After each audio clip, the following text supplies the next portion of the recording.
नमस्कार दर्शक बंधु आपण देखुछंती लाइव ओडिया यूट्यूब चैनल। जदि आपण बैंक लोन करिसंती बा अन्य कौनसी भी लोन करिसंती तबे लॉकडाउन समय रे ईएमआई को नहीं आपणकर निश्चित भाव में चिंतित थिबे। एही चिंता को दूर करिया पे आरबीआई देथिबा उपदेश को समस्त बैंक मानि नैछंती। 1 मार्च 2020 ठारू 31 मई 2020 पर्यंत समस्त बैंक तांकर ईएमआई को कस्टमर ठारू न नबा को समस्त कस्टमर को ट्वीट और एसएमएस माध्यम जणई देइछंती। एसबीआई तार कस्टमर को ट्वीट माध्यम जणईछि एवं पीएनबी सिंडिकेट और अन्य बैंक समस्ते तांकर कस्टमर को जणई देइछंती जे एही 3 मासर ईएमआई को से परवर्ती समय देबे एवं एथिपाई कौन फाइन दबाकू पड़िबो नाही।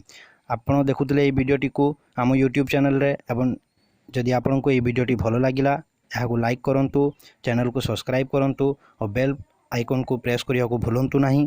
धन्यवाद।